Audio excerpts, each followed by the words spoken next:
Kemarin bisa menggelar pertemuan sama kuasa hukum lu berkali-kali. Kenapa sekarang beriang? Kecapean. Makanya Kodel jangan tong kosong nyaring bunyinya. Hola netizen yang tercinta, absennya Fadel Bajide dari panggilan pemeriksaan pertama dari penyidik Polres Metro Jakarta Selatan disorot kuasa hukum Nikita Mirzani, Fahmi Bahmid. Ia mengkritik sikap Fadel yang terkesan tidak siap menghadapi proses hukum. Fahmi Bahmid tidak percaya Fadel Bajide benar-benar sakit saat pemanggilan. Ia yakin Fadel cuma mencari alasan untuk membuat proses hukum atas laporan Nikita Mirzani jadi berlarut-larut. Keyakinan Fahmi Bahmid muncul setelah Polres Metro Jakarta Selatan menyampaikan bahwa Fadel Bajide tidak bisa menunjukkan surat keterangan sakit dalam permohonan penundaan pemeriksaannya. Fadel dan kuasa hukumnya belum memberikan surat yang sebenarnya diminta penyidik sejak hari sebelumnya. Fahmi Bahmid pun kini mempertanyakan sikap tengil Fadel Bajide dalam sesi jumpa pers saat dirinya mengklaim tidak pernah melakukan apa yang dituduhkan Nikita Mirzani dalam laporannya. Gak usah cari alasan yang nanti akan membuat Anda terjerembab sendiri. Kalau orang menyatakan sakit, itu harus didukung dengan bukti bahwa dia sakit. Kalau memang benar, kenapa takut? Ya, begitulah kata Fahmi Bahmid. Nah, gimana nih menurut netizen yang terhormat? Silahkan berkomentar ya.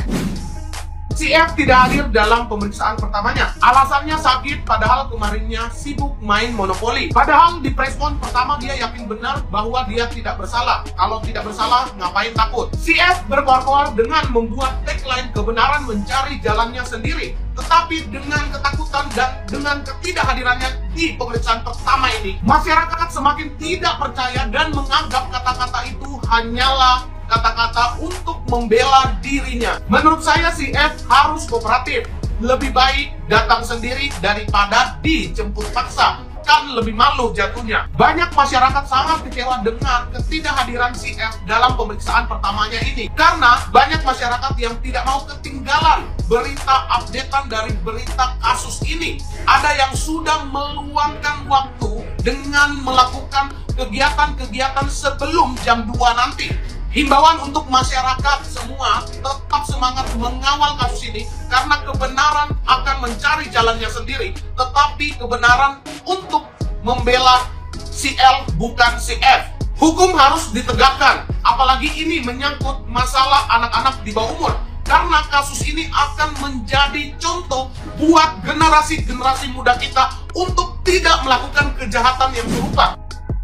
Ya ampun Del, ini loh, hampir seluruh masyarakat Indonesia menunggu hari ini jam 2 siang. Berharap kamu datang klarifikasi di tempat yang sudah ditentukan. Malah sakit. Gimana sih Del? Nah sekarang pertanyaannya, beneran sakit atau pura-pura sakit? Ini pertanyaan ya. Semoga beneran sakit, jangan sampai enggak sakit terus pura-pura sakit, nanti malah sakit beneran. Kan nggak enak loh, udah di dalam terus sakit. Mendingan kan di dalam dengan keadaan yang sehat walafiat. Siapa tahu bisa juga di dalam juga, ya kan? Tapi begini ya Del, saran aja nih, boy jadi laki-laki itu antara perkataan dan tindakan tuh lurus. Kemarin siapa yo yang bilang, wah selama sama gue di Jakarta aman, nggak akan ada berani yang nyenggol. Berarti lu kan orang hebat ya dugaannya ya.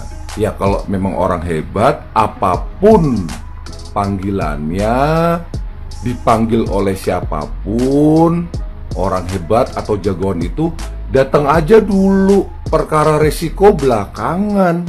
Itu baru orang hebat dan jagoan. Nggak pakai alasan sakit. Mudah-mudahan beneran sakit ya. Kalau saya sih Del, saya laki-laki, tapi saya tidak pernah ragu untuk bilang takut. Kenapa? Ya mendingan mengaku begitu, takut atau nggak berani, atau nggak ragu-ragu untuk bilang menyerah. Lebih baik begitu jadi laki-laki daripada berani di Jakarta selama sama gue aman, nggak ada berani yang nyenggol.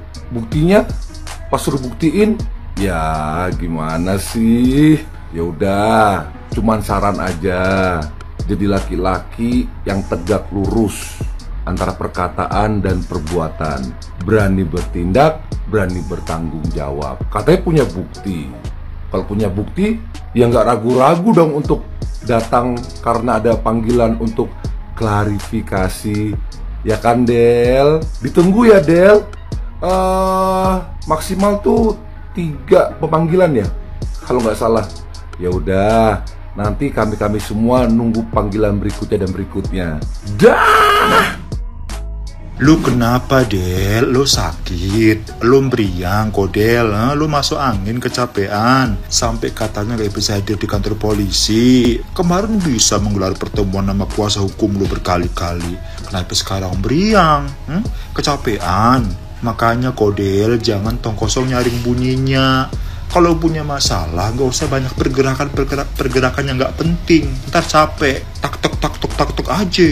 Intinya aja, poin-poinnya aja, Del. Lo selesaiin cepet-cepet, jadi lo gak stres. Begitu, ya. Kalau begini kan lo kan kesian. Jadi meriang begitu sampai gak bisa hadir di kantor polisi. Ya semoga bisa lah ya, kan kita nunggu lo hadir, begitu. Lagian sih, dari kemarin sibuk sendiri. Gait ini, gait itu. Gandeng ini, gandeng itu. Gak ada yang jadi-jadi. Udah, sana kerokan dulu biar sembuh. Minum ini nih, minum apa sih itu namanya? Yang buat masuk angin apa itu namanya? Tolak miskin. Udah minum tolak miskin dulu sono. 2 saset pakai air anget, ntar sembuh. Sekarang aja lo beriang. Kemarin lo katanya konten kreator. Makanya jangan kebanyakan joget, Kodel. Encok kan lo jadinya. Udah luangkan waktu ya kan ngikutin alur ceritanya si Fadel Nikita Mirjani bersama Loli ya kan. Tuh ini kan katanya hari Jumat kan jam 2 kan si Fadel itu dijemput atau diinterogasi gitulah ya kan. Diinterogasi, diselidiki ya kan tuh untuk memberikan keterangan dan sebagainya ya kan tuh. Dan Eike juga udah meluangkan banget waktu Eike untuk mengikutin alur cerita ini karena memang keponya itu udah kayak menanjak 80%, dimana kita pingin tahu banget sama keterangan si Fadel. Ya habis itu juga kan si Fadel ini kan tengil banget ya pas waktu diwawancaranya itu, pas waktu ada si pengacara juga tengil kali gitu ya kan. Sempat ngenes juga Eko ya kan tuh. Ya kan lantam tuh pas waktu telepon sama Nikita Mirjaninya juga ya kan. Seharusnya gentle dong dia hari ini ya kan. Jam 2 datang ke Polres Jakarta Selatan ya kan tuh. Dan sebenarnya itu pengacaranya itu masih si Rasman atau bukan sih? Ini Rasman kok hilang timbul nih ku tengok ya kan. Bentar mengundurkan diri lah, bentar jadi pengacaranya si Fadel lah, bentar Fadel ganti pengacara baru lah dan sebagainya. Jadi semalam itu kan si Rasman juga diwawancara ya, dan juga mengatakan bahwasanya itu si Fadel kemungkinan gak akan bisa hadir karena lagi kurang sehat. Nah kurang sehat tapi kok bisa update story terus ya. Dan terakhirnya itu update monopoli kalau nggak salah kan tuh. Seharusnya gentle dong. Kalau cuma sakit-sakitnya demam-demam biasa aja ya kan bisa hadirin ya kan, berikan keterangan ya kan, gentle dong ya kan. Jangan di sosial media aja pas waktu ada pengacara di samping ya kan. Lantam ya kan, tiba disuruh hadirin memberikan keterangan kok takut ya kan. Nah kita netizen ini kan mau tahu juga hasil visumnya ya kan, karena udah terlanjur kepo ini, terlanjur hari Jumat ini ya kan janjinya hari Jumat, betul-betul lah telan ya kan. Udah nggak masa ini emak-emak netizen Indonesia ini 70% nih memantau TikTok terus ini, memantau TikTok terus, mau tahu kayak mana hasil visum tadi ya kan. Kalau ternyata real ya kan, kena dia ya kan, dan saksi juga sinkron dia ya kan. Pingin tahu jatuh hukuman apa untuk seorang Fadel ya kan, yang merusaki anak di bawah umur ya kan tuh. Coba dulu kalian ada yang sekepo aku nggak tuh, ya kan?